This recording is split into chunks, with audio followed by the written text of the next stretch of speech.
my business is called Lush Blooms Bespoke Floristry. So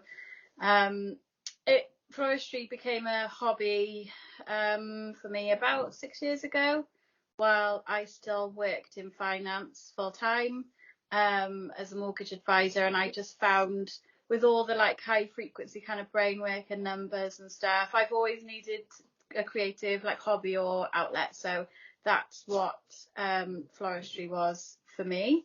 And then when lockdown happened, I got furloughed straight away. And I said to my boss, you know, you're going to see me selling bouquets and doing deliveries and stuff because I will lose my mind with nothing to do, and it's to keep me busy.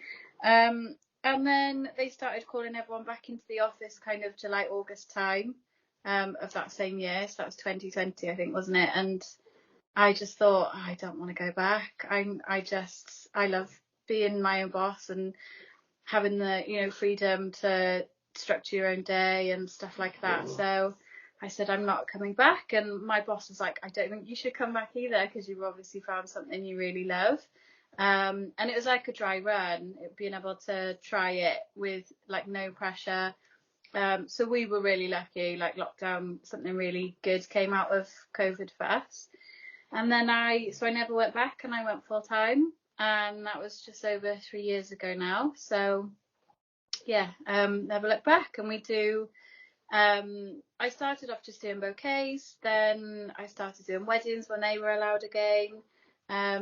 Workshops I love, and they're really popular. And we've since opened up a retail space in Goodsheds in Barry, and we've launched Cardiff Flower School too, which that's where we run it from. And in the last sort of year and a half, I've got into coaching. So I coach other florists and other female entrepreneurs now as well, in how to grow and scale, and, you know, the early stages of business and all that kind of thing. So that's really cool, because it seems like it took a very natural progression, and you've kind of built it up very naturally. So like when you said you got into floristry, did you take a course in that, or did you just research it yourself? I went to a few workshops, and then I went really to keep my sister company, which is quite funny because she was the one who, she's like me, she tries lots of creative stuff. She's into resin at the moment. And it all just came so naturally to me, and I thought, oh my gosh, I really love working with the materials. It's also sensory. And then I went to a really well-known flower school based in Liverpool, and did a few courses there. And yeah, so the other path to becoming a florist, mainly, they're either bench trained, where you go into a shop and they teach you for years and years. You go to college, and that's quite slow because it's like 3 or 4 years part-time. Or even if you go full-time, it's not quick. Or you can do sort of a mix of, you know, classes, flower school, and as much training as you can with other florists, which is sort of what I did. So, but yeah, some of the best florists in the world are self-taught. So there's a bit of stigma that if you didn't go to college, then you're not the same as other florists. But the college course hasn't changed in like 50 years, and less people are opting to go to it because they don't teach things that are very modern, and they haven't kept up with the times. It's not very eco-friendly. Yeah, it's all a bit 80s. So that's, I think, why people are attracted to things like flower school, because they know that it suits what's going on today in terms of trends and fashion and colours, and really being able to put your own stamp on things, your own creative stamp. Yeah, you want to be a bit individual, don't you? You don't want to be the same. You want to learn how to kind of do things your way to make you stand out from other florists. Yeah, definitely. So, like, what do you think your biggest achievement has been as a business, other than, you know, starting up and like growing it quite organically? What do you think was your proudest day, would you say? Oh, I feel like I've had a couple. Like, when John Lewis contacted me to do a pop-up in their store, that was quite cool. Wow, that must have been It was that they found me, because most people apply to them, but they found me and they saw the wreath kits that I'd made and they wanted me to do a pop-up, so that was really exciting. Opening a shop, I'd say that's another big achievement, and just not knowing if it was going to work and if it was going to suit my business or not. And I'm hoping the next big achievement is going to be that we go to Glastonbury this year to do flower crowns. So I hope we get accepted as like a supplier. That would be amazing, because you don't really think of florists as doing all these extra little bits, do you? You just think of, you know, weddings, you know, sadly funerals, stuff like that. But you don't really think about flower crowns, wreath making, stuff like that. That's a really, really cool thing to do.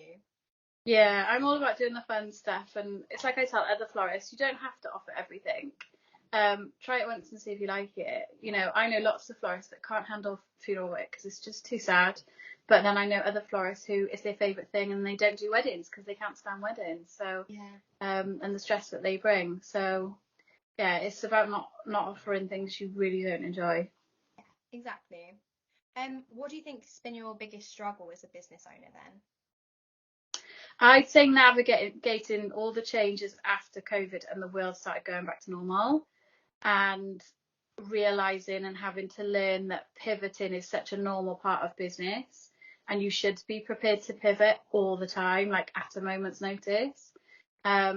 Because when everyone started going back to normal, all my bouquet orders dropped off completely, and I just thought, oh my gosh, what am I going to do? Am I going to have to go back to a normal job? But I didn't realize that I could just pivot and do other things instead, which is what I did, thankfully, because I wanted to stay being my own boss so badly. But yeah, navigating those changes when the world went back to normal, I'd say, was definitely the biggest struggle. Definitely. And then, so considering the energy crisis and the cost of living crisis and stuff like that, have you had to change anything about the way you run your business? Or have you noticed that maybe customers don't have the money to kind of spend a lot on florist? Like, have you noticed a change at all? It's funny, in some parts of my business I have, and in some I haven't. Weddings, I'd say, for example, people still want to spend those chunks of money, but that's a bit to do with as well the clients that I aim for. You know, they've got that money saved up already and it was always earmarked to spend on their wedding. But when it comes to the shop, definitely I think that's where I've seen the whole cost of living crisis has affected us most. But I always knew when I opened a shop, it would never be the main source of income for my business. I actually see our shop more as like a marketing tool, and a base for flower school. So yeah, definitely. But I've just made changes like payment plans, some lower price offerings, setting up Klarna so that people can spread the cost at 0% instead of them using their credit cards. So yeah, I've just made a few changes like that. That's a really proactive route to take, I think. You know, like paying monthly and stuff like that. What do you think is your busiest time of the year, or do you not have one, seeing as so you're kind of doing a lot of different things? But it's you know, mixed, for example, yeah. Valentine's Day, wedding season, or like Christmas, stuff like that.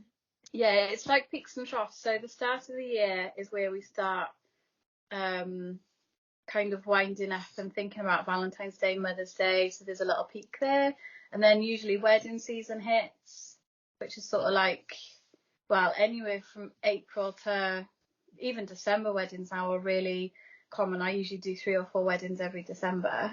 So it's fitting all that stuff in between. It is quite steady work, and when the months are quieter at the start of the year, you just learn to use it to rest and update your website and do any admin kind of bits. Yeah.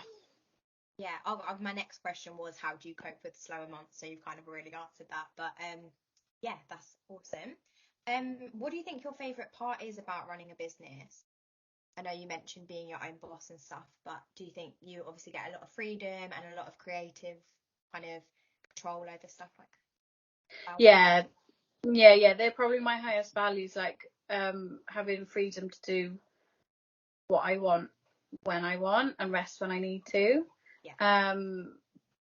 And yeah, being able to lean into my creative style as much as possible and not do things. A lot of florists, especially when they first start, they do things that other people expect of them or that they think they should do, and they're really afraid to kind of like lean into their edge and lean into their own style. But as soon as you do, that's when your tribe kind of find you. So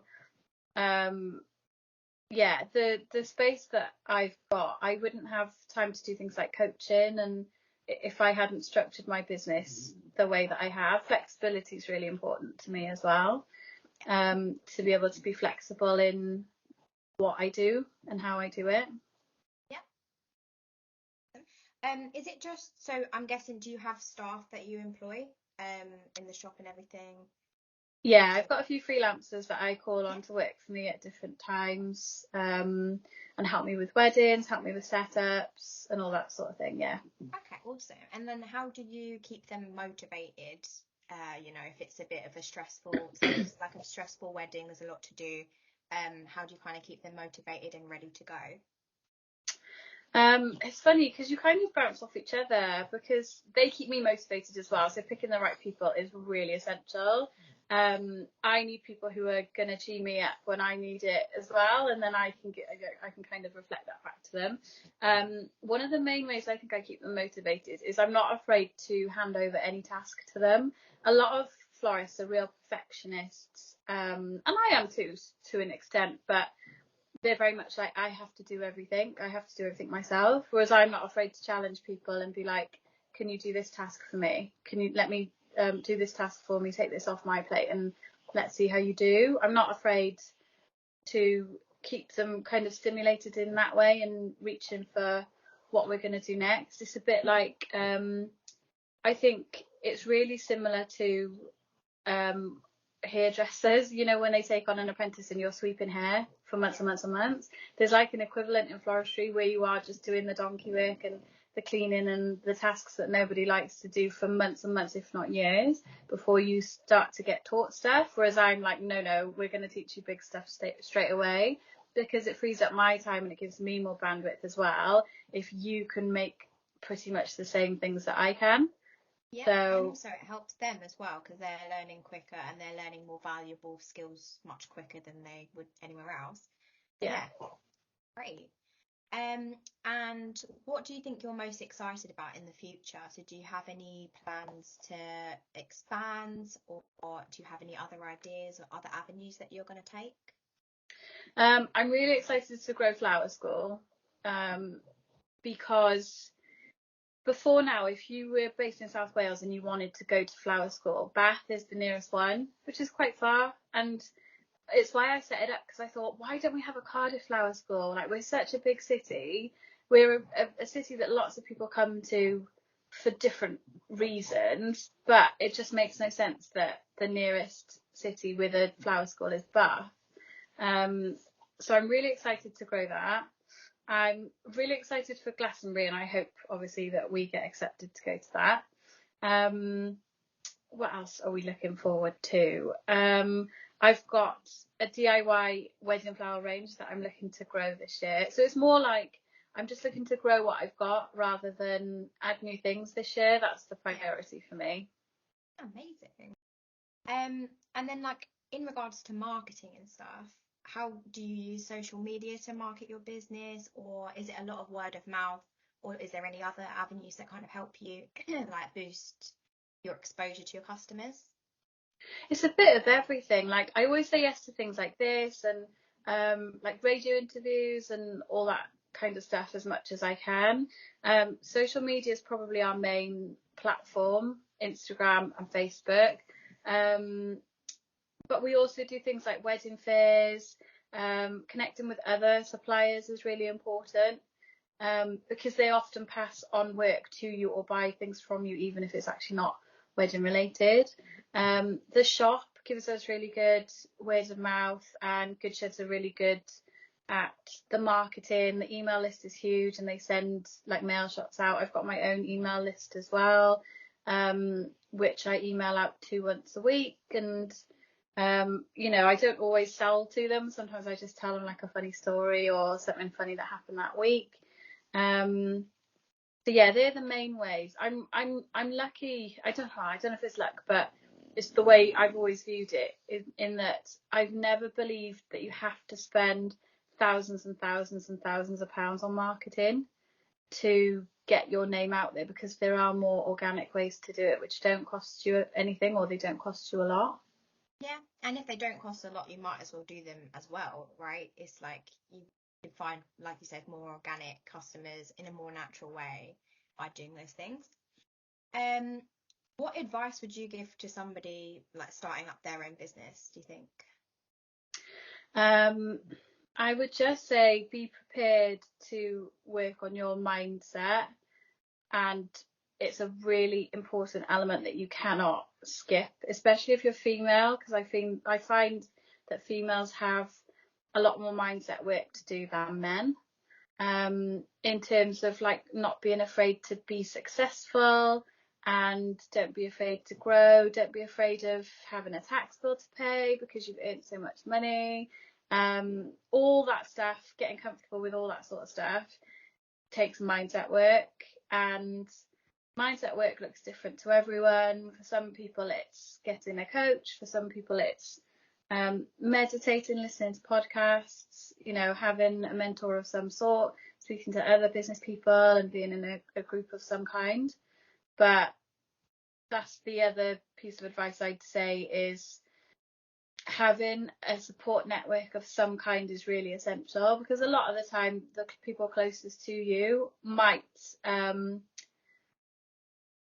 they might, I don't want to say they might doubt you, but they might say something small that makes you doubt yourself, and it's because they want to protect you. But having a group of people that you can chat with, you know, that you can bounce ideas off, is really essential for success as well.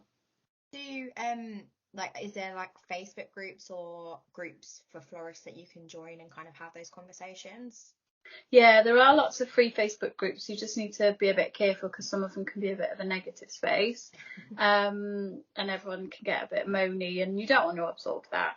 I've set one up called the Femalepreneurs Club, so that's a Facebook group, and all the posts they need to be approved, because I don't want anyone, if they have a bad day, you know, spilling it out on everyone else. But we've had really useful conversations in there, like, what is everyone's cancellation policy, or what would you do in this scenario, or I've had a complaint, how do I handle it? So it's all those business milestones that you will come across that you need help and support with. But there are, I mean, there are so many Facebook groups out there for businesses, and there'll always be one for your niche as well, which I think is good. Yeah. Because like I've spotted one for photographers quite recently, and I thought, oh, that's quite nice. And I'd never joined that one, even though I'm a wedding supplier, because photographer problems are very different to florist problems. Yeah. So, and femalepreneur problems. So yeah, that's why I think it's important to like find your group. Yeah, definitely. And then if you could go back to the start of your business journey, would you change anything, or are you happy with how you did it? Yeah, I wouldn't change anything. Yeah, I'm happy with the way things went. I was very lucky. I had, you know, a lot of luck was involved, and life's all about timing, isn't it? But I think I wish I could go back in time and tell myself not to be so scared, because it all works out okay. Yeah. But any self-employed person, you know, when you first take that leap, I think it's going to be scary no matter what. Definitely.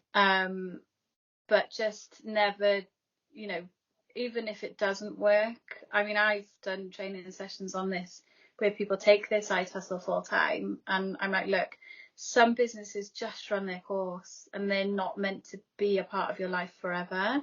And also it can change your feelings when you monetize your hobby. So, yeah, you know, if it happens, just don't worry about it. It doesn't mean you failed or it didn't work. It just means that you've had a bit of training for whatever you go on and do next. Yeah, it's all useful in the grand scheme of things, isn't it? Because you've had that experience and you've started up a business, might not work, but at least you gave it a go. So yeah, that's really Exactly.